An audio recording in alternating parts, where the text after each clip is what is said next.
Military update news: why America should fear Russia's bombers and their cruise missiles. The bottom line for the Russian military is that while its current bomber fleet is a fraction of the size of its Soviet-era predecessor, the Soviet Union's investments in advanced cruise missile technology is finally paying off. Missiles such as the KH-101 and KH-102 likely would have entered service in the early 2000s had the Soviet Union remained intact. The new missiles afford Russia's truncated bomber fleet a long-range precision strike capability that was until recently the sole purview of the Pentagon. Thus, while the Russian bomber force of the future might utilize the same airframes as they have in decades past, those aircraft will carry ever more capable weapons as time goes on. While the Kremlin makes grand pronouncements about developing a new PAK-DA stealth bomber, the Russian Air Force will likely continue to rely on its force of Tupolev F-295 MiG Bears for its long aviation force for the foreseeable future. Eventually, the Bears will likely give way to new-build versions of the Mach 2.0 capable Tu-160 Blackjack, but the chances of the PAK-DA ever materializing are fairly remote. Russians like to announce new programs because it's cheap to make aspirational announcements that may never be realized, especially in fiscally austere conditions. Michael Kaufman, a research scientist specializing in Russian military affairs at CNA Corporation, told the National Interest. Kaufman noted that Moscow's timeline for developing the PAK-DA is wildly optimistic given current fiscal constraints, and moreover, Russia has not started developing an adequate power plant for the new bomber. While Russian media reports have cited the continued development work on an upgraded version of the Tu-160's Kuznetsov Nk-32 afterburning turbofan for the PAK-DA, that engine is more suited for a new, more refined version of the Blackjack. Russia has 16 remaining original Model Tu-160 airframes left. Of these, perhaps 11 are used for operational missions, with about half of those available for operational missions. The remainder of the Russian strategic bomber force is based around 63 surviving Tu-95 MiG Bear bombers, of which perhaps 55 are operational. Though the quad-turboprop Tu-95 is an elderly design, the aircraft has been upgraded many times and carries modern long-range conventional and nuclear-tipped cruise missiles. The Russian bomber force showed off its capabilities over Syria, launching long-range KH-101 cruise missiles while supporting out-of-area operations. "It's really the missiles," Kaufman said. "The Tu-95 is old, but it works, just like the B-52. Unlike the U.S. Air Force's Northrop Grumman B-2 Spirit or forthcoming B-21 long-range strike bomber, the Russian bombers are not designed to penetrate enemy airspace to any great extent. The bombers are designed to move into position to launch cruise missiles from standoff distances. Part of the reason for that is even if Russian nuclear-tipped cruise missiles like the KN-100 are stealthy, the bomber is visible enough to send a signal to a potential adversary. That's one of the reasons a stealth bomber combined with a long-range stealth cruise missile such as the Prospective Long-Range Standoff (LRSO) missile could be considered destabilizing," Kaufman said. "An adversary might misconstrue the system as a decapitating strike weapon. Eventually, Moscow will have to replace its bomber fleet. The replacement aircraft may not be the PAK-DA," Kaufman said. "Rather, a new Tu-160M2 variant is the most likely candidate. Using a new version of the Tu-160 airframe would save the Russians a huge amount of development money, since most of the upgrades would focus on mission systems and weapons. But while a new Tu-160 will likely replace the current Blackjack and Bear fleets, it's somewhat of a mystery as to what will take the place of the Tupolev Tu-22M3 backfire medium bomber force. Though the Su-34 fullback strike version of the Sukhoi Su-27 flanker airframe is often thought of as replacement for the Su-24 Fencer strike aircraft, Kaufman said the fullback is a much more capable aircraft with performance rivaling a medium bomber. Indeed, the Su-34, which has performed extremely well over Syria, might ultimately serve as a replacement for both the Su-24 and the Tu-22M3, Kaufman said. "There is simply no logical reason to develop a dedicated replacement for the backfire when the fullback could fill the role and be much more versatile at the same time. The Su-34 has the long range, sensors and a payload to perform the backfire's anti-ship mission, but the fullback would likely need to utilize smaller anti-ship missiles than the massive Raduga KH-22, is Fort Kitchen, fitted onto the Tu-22M3. Nonetheless, Kaufman said that there is no reason a weapon such as the P-800 Onyx supersonic sea skimmer couldn't be carried by the fullback. He noted that the Indian Su-30 MKI will carry the BrahMos variant of the P-800, which is essentially a slightly less capable version of the same weapon. The addition of a P-800 would give the Su-34 long-range anti-ship punch that is arguably more formidable than Kh-22, granted the fullback could only carry one Onyx missile at a time. The bottom line for the Russian military is that while its current bomber fleet is a fraction of the size of its Soviet-era predecessor, the Soviet Union's investments in advanced cruise missile technology is finally paying off. Missiles such as the Kh-101 and Kh-102 likely would have entered service in the early 2000s had the Soviet Union remained intact. The new missiles afford Russia's truncated bomber fleet a long-range precision strike capability that was until recently the sole purview of the Pentagon. Thus, while the Russian bomber force of the future might utilize the same airframes as they have in decades past, those aircraft will carry ever more capable weapons as time goes on. The real question is how quickly can Moscow afford to modernize in light of Russia's persistent economic malaise? Dave Majender is the defense editor of the National Interest. Military news update: Russia vs. America, a nuclear bomber showdown. At first sight, this is a very small share representing no significant contribution. Nevertheless, there is a but. Although a strategic bomber is accounted for one warhead, in reality it carries many more. For example, the Russian Tu-160 White Swan, NATO reporting name, Blackjack, can carry up to 12 strategic cruise missiles with nuclear warheads. Therefore, the real capacity of strategic bombers is not accurately expressed on paper. In general, though, they have both pros and cons over IBMs. Among the advantages of bombers, one can mention a significant unpredictability of attack direction, the ability to change a combat mission in flight, and the ability to use non-nuclear precision weapons in local and regional conflicts.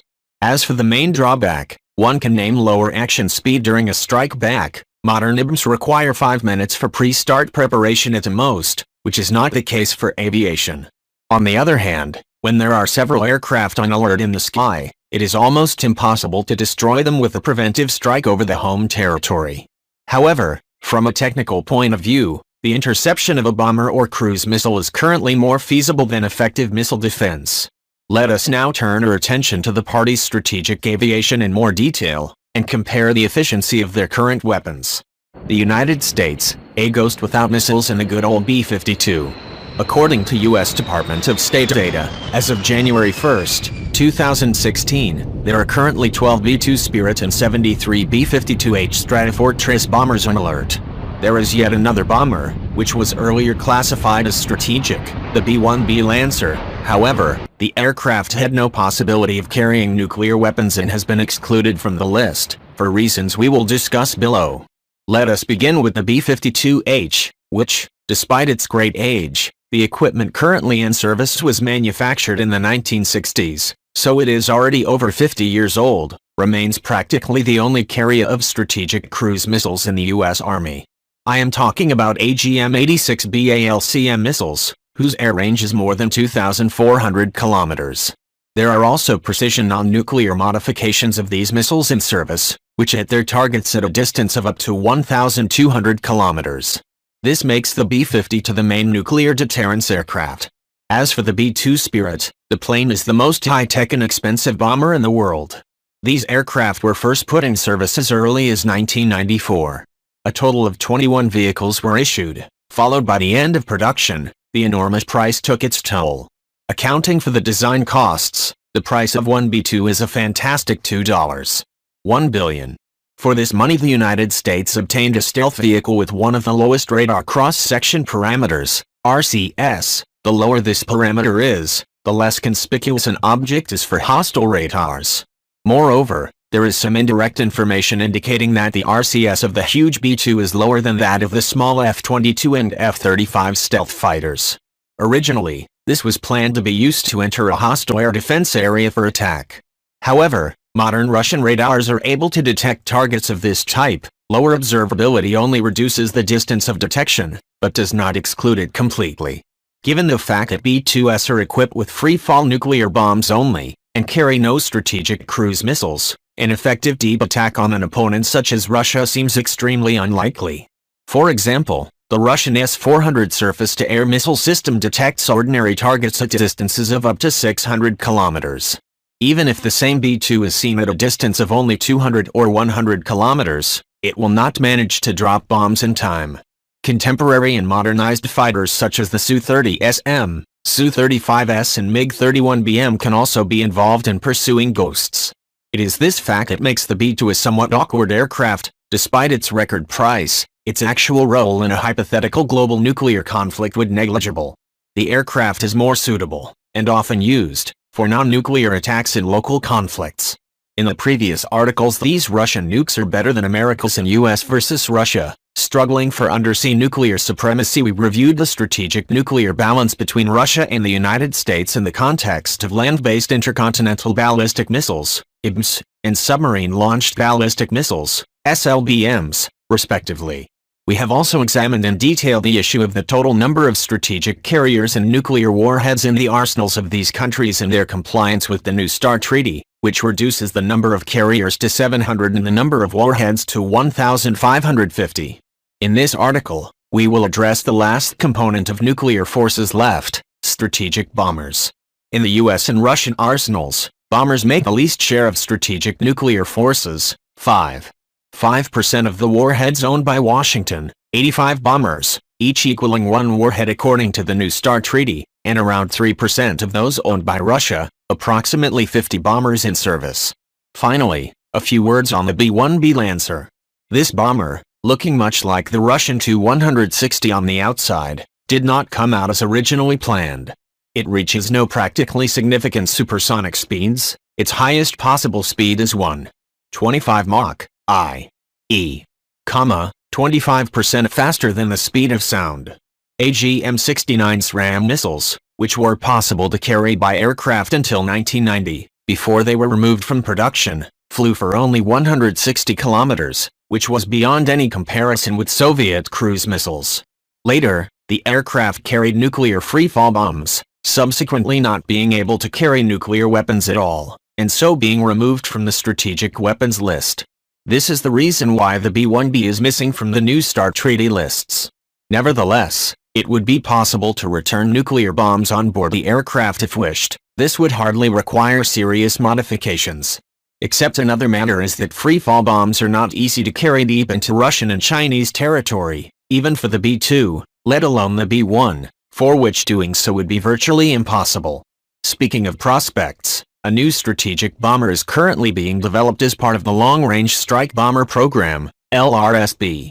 A rough concept of the aircraft was revealed on February 27, 2016, by U.S. Secretary of the Air Force Deborah Lee James. The bomber, which received the identification B-21, will be built in the flying wing scheme, just like the B-2. The main requirements for the aircraft are even higher radar stealthiness and an adequate cost. The planned price per aircraft so far is $564 million. Northrop Grumman will receive a total of $80 billion for the development and production of 100 new bombers. Production will start in the mid-2020s, at the earliest. The B-21 will have to replace the whole B-52H and B-1B fleet. The new bomber, apparently, will carry the advanced cruise missiles developed as part of the LRSO, Long Range Standoff Weapon, program. Real information on when this weapon will be designed and which characteristics it will have is still absent. The White Swan and the Bear carry the most sophisticated strategic cruise missiles.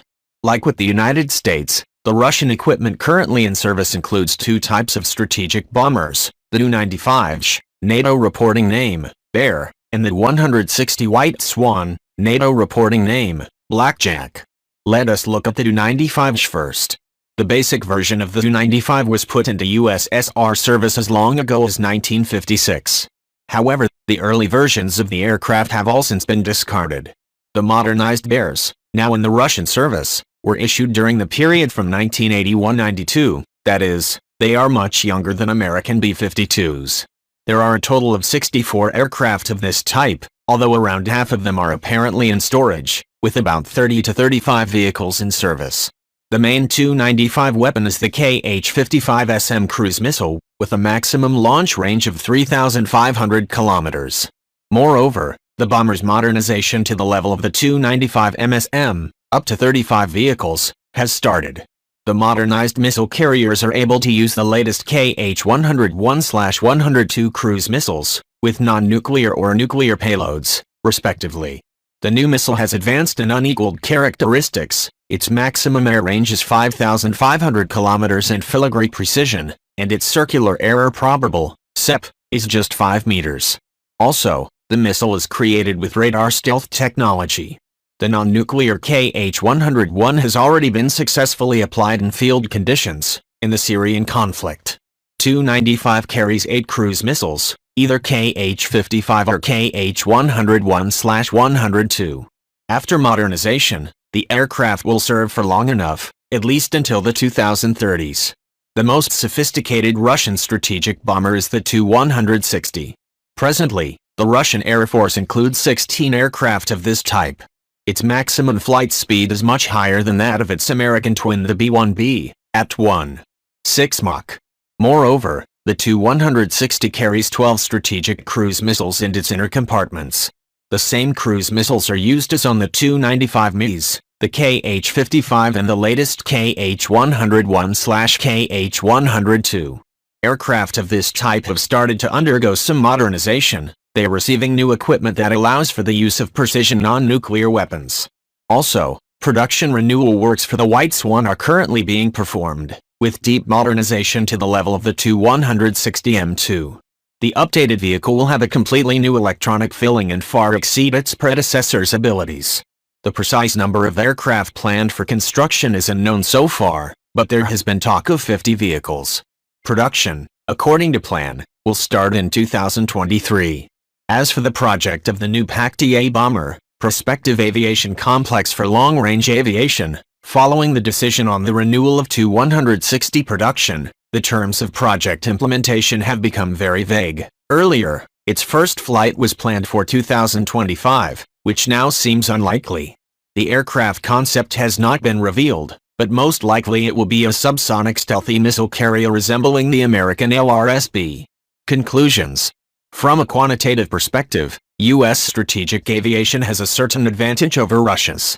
However, American aircraft are currently equipped noticeably more poorly. The operational range of the Russian KH-101/KH-102 cruise missiles already in service exceed their American analogs more than twice over, which guarantees that the Russian bombers will blow off their entire payload, from a secure distance, on any opponent. Nevertheless, shooting down a B-52H carrying an AGM-86 BALCM is a very uneasy task just as well. Besides, a B-2 carrying no cruise missiles could hardly realize its potential in a real global nuclear war, despite the fact that the platform itself is the most sophisticated in the world. Who wins? As for the further prospects, the B-21 program has just started, and it is unclear so far which difficulties it will face and whether it will be implemented in full. The same is true of the Russian PAC-DA project. The future of both vehicles is still vague. That cannot be said about Tu-160M2, whose start of production may not be easy, but is still feasible. Given the level Russian designers have achieved in the field of strategic cruise missiles, the profoundly modernized Tu-160 with its weapons will be able to fulfill its nuclear deterrence function for decades, as well as take part in local conflicts as necessary. Strategic nuclear deterrence will persist for the foreseeable future. Now, let us briefly sum up the results of our series of articles on each of the components of the United States and Russia's strategic nuclear weapons. As far as we have understood, with its mobile launching platforms and more advanced anti-missile defense penetration systems, closely approaching the creation of a maneuvering hypersonic warhead, Russia has a noticeable advantage over the United States in the field of land-based ICBMs.